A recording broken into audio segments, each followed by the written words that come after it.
जय श्री कृष्णा। राधे राधे।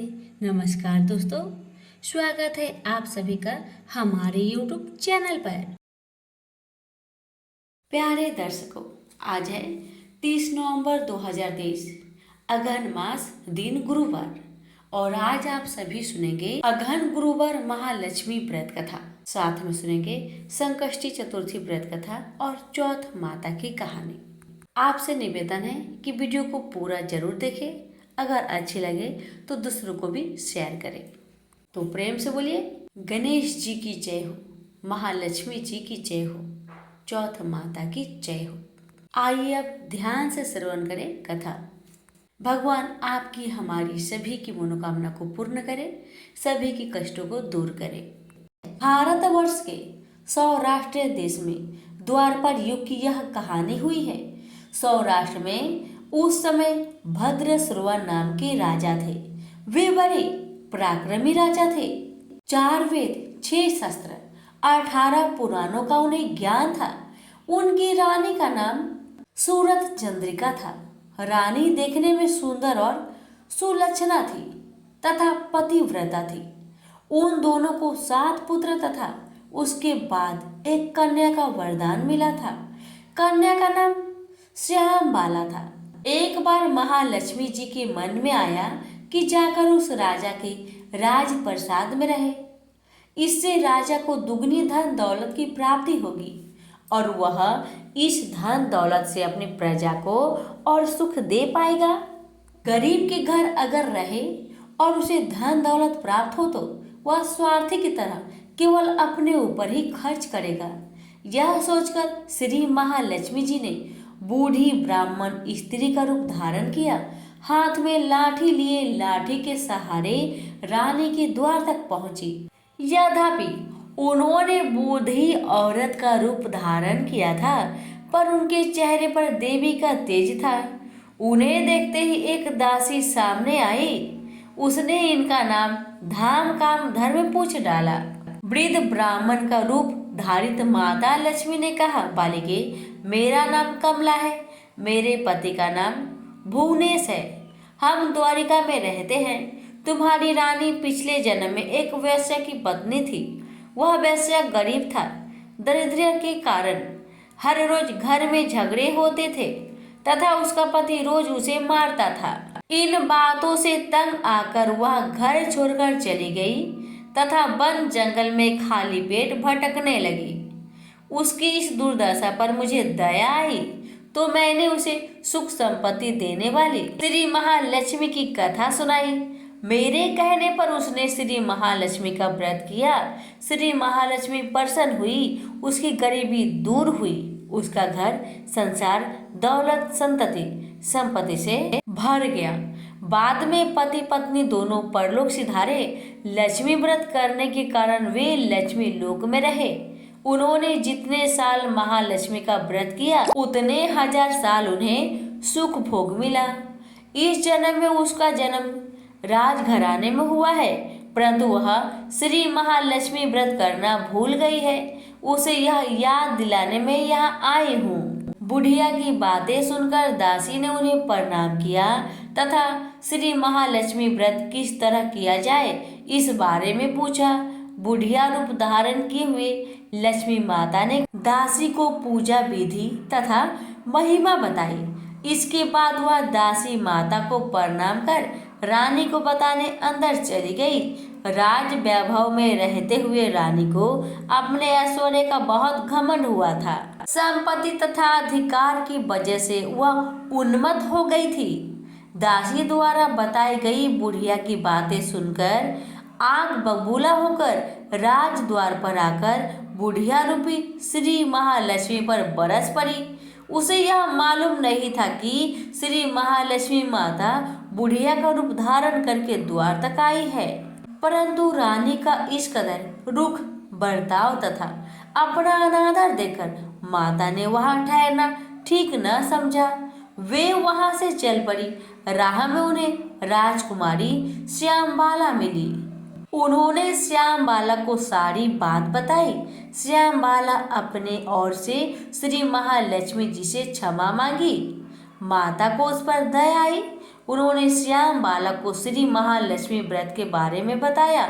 उस दिन अगहन माह का प्रथम गुरुवार था। श्याम बाला ने परम श्रद्धा से श्री महालक्ष्मी का व्रत रखा। फलस्वरूप राजा सिद्धेश्वर के सुपुत्र मालाधर से उसका विवाह हुआ। वह धन दौलत ऐश्वर्य वैभव से माला माल हो गई। पति के साथ ससुराल में आनंद से दिन बिताने लगी। इधर श्री महालक्ष्मी रानी पर प्रकोप हुआ। फलस्वरूप राजा भद्रश्रवा का राज्य एवं राज कारोबार नष्ट हो गया। यहाँ तक कि खाने के भी लाले पड़ गए। ऐसी हालत में एक दिन रानी ने राजा से निवेदन किया, हमारा दामाद इतना बड़ा राजा है, धनवान है, ऐश्वर्यशाली है, क्यों ना उसके पास जाए, अपना हाल उसे बताए, वह जरूर हमारी मदद करेगा।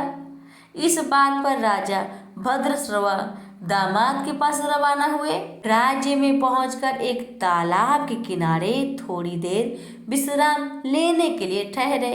तालाब से पानी लेते आते जाते दासियों ने उन्हें देखा। उन्होंने विनम्रता से उनकी पूछताछ की।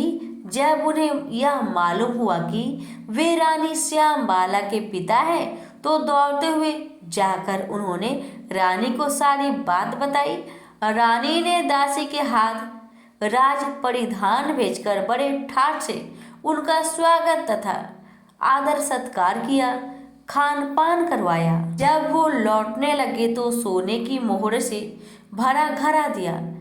राजा भद्रश्रवा जब वापस लौटे तो उन्हें देखकर रानी सूरज चंद्रिका खुश हुई।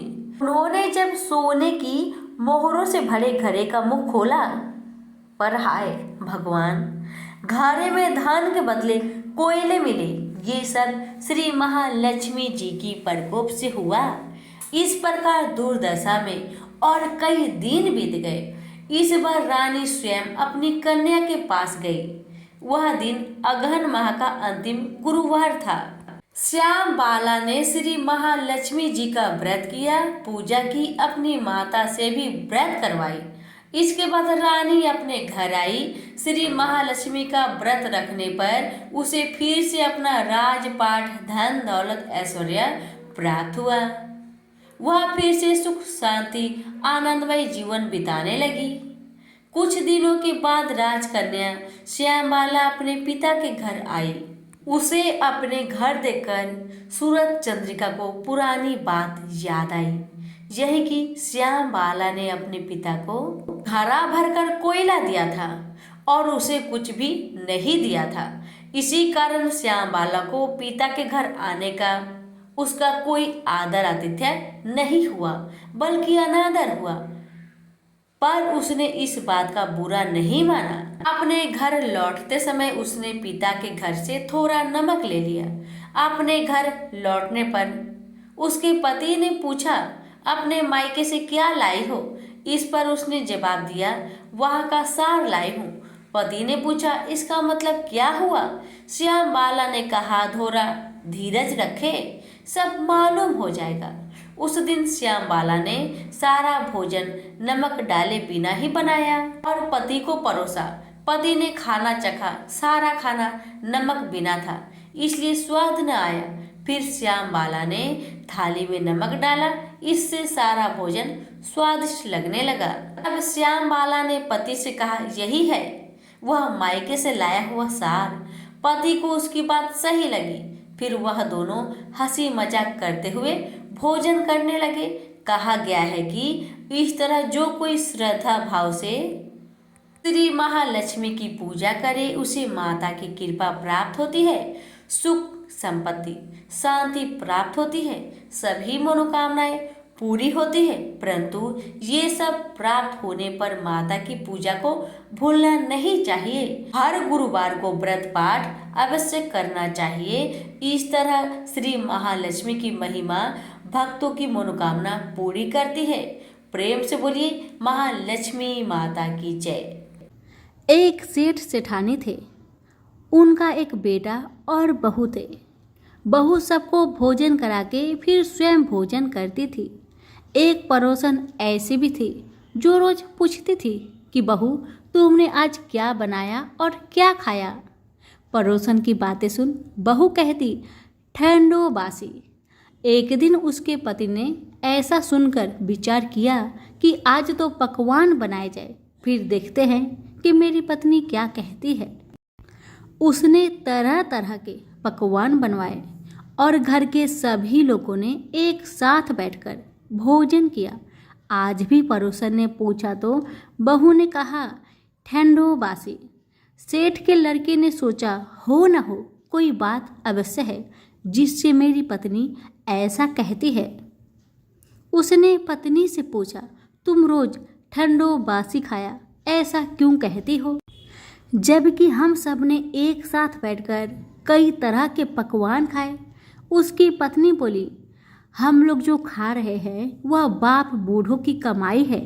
जिस दिन आप कमा कर लाओगे उस दिन मैं समझूंगी कि ताज़ा भोजन कर रही हूँ। अब एक दिन लड़के ने माँ से कहा, माँ मैं एक बड़े शहर में कमाई करने जा रहा हूँ। माँ बोली, बेटा अपने पास इतना धन है कि खाया नहीं खुटेगा। माँ के मना करने पर भी बेटे ने स्वयं कमाने का दृढ़ निश्चय कर लिया और जाते समय पत्नी से कहा, मैं जब तक कमाकर बहुत सा धन लेकर ना आऊँ तुम चूल्हे की आग मत बुझने देना। एक दिन चूल्हे की आग बुझ गई तो वह मन ही मन घबराने लगी कि कहीं मेरे पति पर संकट तो नहीं आन पड़ा। जल्दी से पड़ोस में जाकर आग लाकर चूल्हे में रख दूं, ऐसा विचार करके पड़ोस में गई। वहाँ पड़ोसन चौथ माता का व्रत पूजन कर रही थी। पड़ोसन ने कहा, थोड़ी देर में आकर आग ले जाना। बहू ने पड़ोसन से पूछा, आप यह व्रत क्यों करती है, इससे क्या मिलता है? पड़ोसन ने कहा, यह चौथ माता का व्रत है, इसके करने से अन्न लक्ष्मी मिले और सभी मनोकामना पूरी होती है। अब पड़ोसन की बात सुनकर बहू भी चौथ माता का व्रत करने लगी। दीवार पर चौथ माता बनाई। उस दिन घी गुड़ का चूरमा बनाकर रात्रि को चंद्रमा को अर्घ्य देकर भोजन करती। ऐसा करते करते बहुत दिन हो गए। चौथ माता ने उस बहू के पति को सपना दिया कि साहूकार का बेटा तू जागे कि सोवे, तेरी पत्नी बहुत याद कर रही है तुझको। तू घर जाकर उसकी चिंता मिटा। तू दुकान खोलकर कंकु केसर का पगलिया बना के बैठ जाना। आज तेरा हिसाब किताब चुकता हो जाएगा। अब तो चौथ माता ने जैसा कहा था वैसा ही हुआ। उसने घर जाने की तैयारी की और गाड़ी भर के धन दौलत लेकर चल दिया। रास्ते में एक बड़ा सा काला नाग फन फैलाए बैठ गया और कहने लगा, आज तो मैं तुझे डसूंगा, नहीं छोड़ूंगा। आज तेरी आयु पूरी हो गई है। सेठ के लड़के ने कहा, आज चौथ माता ने मुझे सपना दिया तो मैं पत्नी से मिलने घर जा रहा हूँ। वहाँ मेरी पत्नी बहुत चिंता कर रही है। मैं उससे मिलकर जरूर आऊँगा, तब तुम मुझे डस लेना। नाग ने कहा, तुम शपथपूर्वक कहकर जाओ तो मैं तुम्हें जाने दूंगा, परंतु अगर तुम लौट कर नहीं आए तो मैं तुम्हारे घर जाकर तुम्हें डस लूंगा। इस प्रकार सर्प को वचन देकर वह अपने घर पहुंचा। वहां सभी से हंसी खुशी से मिला और भोजन करके उदास होकर बैठ गया। उसकी पत्नी ने उदासी का कारण पूछा तो पति ने काले नाग वाली सारी बात बता दी और कहा, यदि मैं उसके पास नहीं जाऊंगा तो वह घर आकर ही मुझे डस लेगा। पत्नी बहुत चतुर थी। उसने कहा कि आप घबराइए नहीं, लेट जाओ, मैं एक उपाय करती हूँ। पत्नी ने कमरे की 7 पीढ़ी धोई। पहली पीढ़ी पर रेत रखी, दूसरी पर इत्र, तीसरी पर गुलाल, चौथी पर फूल और कंकु केसर, 5वीं पर लड्डू पेड़ा, 6ठी पर गादी गलीचा और 7वीं पीढ़ी पर दूध का कटोरा भर कर रख दिया। इस प्रकार वह 7 ही पीढ़ी सजाकर बैठ गई। जैसे ही आधी रात हुआ, नाग आकर पीढ़ी चढ़ने लगा। पहली पीढ़ी पर रेत में लौट गया और कहने लगा कि सेठ की बहू ने आराम तो बहुत दिया, पर बचनों से बंध कर आया हूँ, सो डसूंगा तो जरूर। इसी प्रकार सातों पीढ़ियों पर नाग आराम करता हुआ और कहता हुआ कि डसूंगा जरूर कमरे में ही जाने वाला था कि चौथ माता ने विचार किया कि मैं अगर इसे नहीं बचाऊंगी तो संसार में धर्म कर्म और व्रत पूजन को कौन मानेगा। अब तो गणेश जी, चंद्रमा जी और चौथ माता ने उसे बचाने का विचार किया। चंद्रमा जी ने उजाला किया, चौथ माता ढाल बनी और गणेश जी ने तलवार लेकर नाग को मार दिया और ढाक से ढक दिया। अब बहू भी थकी हारी सो गई। जब सुबह हुई तो लोग बेटे से मिलने आए, परंतु बेटा बहू तो उठे ही नहीं थे। बहुत देर हो गई तो माँ उन्हें उठाने गई। माँ ने सातों पीढ़ियों पर जो कुछ देखा तो बहुत घबरा गई। घबराते हुए बेटा बहू को आवाज लगाई, बेटा बहू उठो तो देखो कि एक ढाल तलवार वहां पड़ी है। अब ढाल उठाई तो वहीं काला नाग मरा हुआ पड़ा है। बेटा बहू ने सोचा कि आज तो धर्म कर्म ही आड़े आई, जो भगवान गणेश जी और चौथ माता ने अपनी रक्षा की है।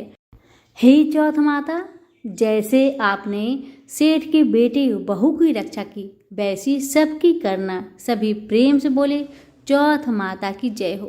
पार्वती जी ने गणेश जी से पूछा कि अगहन कृष्ण चतुर्थी संकटा कहलाती है, उस दिन किस गणेश की पूजा किस रीति से करनी चाहिए। गणेश जी ने उत्तर दिया कि हे हिमालय नंदिनी, अगहन में पूर्वोक्त रीति से गजानन नामक गणेश जी की पूजा करनी चाहिए। पूजन के बाद अर्घ्य देना चाहिए। दिन भर व्रत रहकर पूजन के बाद ब्राह्मण को भोजन कराकर जौ तिल चावल चीनी और घृत का साकला बनाकर हवन कराए। इस संबंध में हम आपको एक कथा सुनाते हैं। प्राचीन काल में त्रेता युग में दशरथ नामक एक प्रतापी राजा हो चुके हैं। वे राजा अखेट प्रिय थे। एक बार अनजाने में ही उन्होंने एक श्रवण कुमार नामक ब्राह्मण का अखेट में वध कर दिया। उस ब्राह्मण के अंधे माँ बाप ने राजा को श्राप दिया कि जिस प्रकार हम लोग पुत्र शोक में मर रहे हैं, उसी भांति तुम्हारा भी पुत्र शोक में मरण होगा। इससे राजा को बहुत चिंता हुई। उन्होंने पुत्रेष्टि यज्ञ करवाया। फलस्वरूप जगदीश्वर राम ने चतुर्भुज रूप से अवतार लिया। भगवती लक्ष्मी जानकी के रूप में अवतरित हुई। पिता की आज्ञा पाकर भगवान राम ने सीता और लक्ष्मण के साथ वन में खरदूषण आदि राक्षसों का वध किया। इससे क्रोधित होकर लोगों को रुलाने वाले रावण ने सीता जी का अपहरण कर लिया। सीता जी के वियोग में भगवान रामचंद्र जी ने पंचवटी का त्याग कर दिया और ऋष्यमुख पर्वत पर पहुंचकर सुग्रीव के साथ मैत्री की। तत्पश्चात सीता जी की खोज में हनुमान आदि बानर तत्पर हुए। ढूंढते ढूंढते बानरों ने गिरिराज संपाति को देखा। इन बानरों को देखकर संपाति ने पूछा कि तुम लोग कौन हो? इस वन में कैसे आए हो? तुम्हें किसने भेजा है? यहाँ पर तुम्हारा आना किस प्रकार हुआ? संपाति की बात सुनकर बानरों ने उत्तर दिया कि भगवान विष्णु के अवतार दशरथ नंदन राम जी, सीता जी और लक्ष्मण जी के साथ दंडक वन में आए हैं। वहां पर उनकी पत्नी सीता जी का अपहरण हो गया है। हे मित्र, इस बात को हम लोग नहीं जानते हैं कि सीता कहाँ है। उनकी बात सुनकर संपति ने कहा कि तुम सब रामचंद्र के सेवक होने के नाते हमारे मित्र हो। जानकी जी का जिसने हरण किया है और वह जिस स्थान पर है वह मुझे मालूम है। सीता जी के लिए मेरा छोटा भाई जटायु अपने प्राण गंवा चुका है। श्री रामचंद्र जी के चरण कमल का स्मरण कर हमारे भाई ने अपना शरीर त्यागा है। यहाँ से थोड़ी ही दूर पर समुद्र है और समुद्र के उस पार राक्षस नगरी है। वहाँ शीशम के पेड़ के नीचे सीता जी बैठी हुई है। आप लोग देखिए, रावण द्वारा अपहरण की गई सीता जी मुझे अभी दिखाई दे रही है। मैं आपसे सत्य कह रहा हूँ कि सभी वानरों में हनुमान जी अत्यंत पराक्रमशाली है, अतः उन्हें वहां जाना चाहिए। केवल हनुमान जी ही अपने पराक्रम से समुद्र लांघ सकते हैं, अन्य कोई भी इस कार्य में समर्थ नहीं है। संपाति की बात सुनकर हनुमान जी ने पूछा कि हे संपाति, दुस्तर समुद्र को मैं किस प्रकार पार करूंगा? हमारे सब वानर उस पार जाने में असमर्थ है, तो मैं ही अकेला कैसे पार कर सकता हूँ? हनुमान जी की बात सुनकर संपाति ने उत्तर दिया कि हे मित्र, आप संकट नाशक गणेश चतुर्थी का व्रत कीजिए। उस व्रत के प्रभाव से आप समुद्र को क्षण मात्र में पार कर लेंगे। संपाति के आदेश से संकट चतुर्थी के उत्तम व्रत को हनुमान जी ने किया। हे देवी, इसके प्रभाव से क्षण भर में ही समुद्र को हनुमान जी लांघ गए। इस लोक में इसके समान सुखदायक दूसरा कोई व्रत नहीं है। श्री कृष्ण जी कहते हैं कि महाराज युधिष्ठिर, आप ही इस व्रत को कीजिए। इस व्रत के प्रभाव से आप क्षण भर में अपने शत्रुओं को जीतकर संपूर्ण राज्य के अधिकारी बनेंगे। भगवान कृष्ण का वचन सुनकर युधिष्ठिर ने गणेश चतुर्थी का व्रत किया। इस व्रत के प्रभाव से वे अपने शत्रुओं को जीतकर राज्य के अधिकारी बन गए। तो प्रेम से बोलिए, गणेश महाराज की जय।